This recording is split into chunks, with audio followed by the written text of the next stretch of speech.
ভারতের লোকসভা নির্বাচনের ভোট গ্রহণ শেষ হয়েছে। বিভিন্ন গণমাধ্যমে প্রকাশিত ৩টি বুথ ফেরত জরিপে দাবি করা হচ্ছে পশ্চিমবঙ্গে এবার আর তৃণমূল কংগ্রেসের দাপট থাকবে না। এবার সেখানে একক আধিপত্য বিস্তার করবে বিজেপি। ভারতীয় সংবাদ মাধ্যম এনডিটিভি বলছে, ২০১৯ সালের লোকসভা নির্বাচনে বাজিমাত করেছিল মমতা বন্দ্যোপাধ্যায়ের তৃণমূল কংগ্রেস। তবে এবার বুথ ফেরত ৩টি জরিপ বলছে বিজেপি এখানে সংখ্যাগরিষ্ঠ হতে পারে।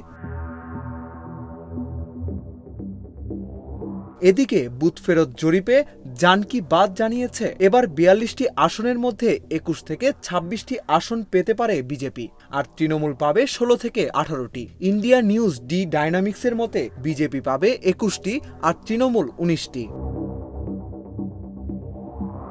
বুথ ফেরত জরিপে প্রায় একই তথ্য জানিয়েছে রিপাবলিক ভারত ম্যাট্রিস। তারা বলছে, পশ্চিমবঙ্গে বিজেপি পাবে ২১ থেকে ২৫টি আসন, আর মমতার দল পাবে ১৬ থেকে ২০টি। এই ৩ জরিপেই বলা হচ্ছে এবারও কংগ্রেস পশ্চিমবঙ্গে তেমন সুবিধা করতে পারবে না। ৪ জুন ফলাফল ঘোষণা করার কথা থাকলেও এই নির্বাচনে সবাই তাকিয়ে আছেন বুথ ফেরত জরিপের দিকে।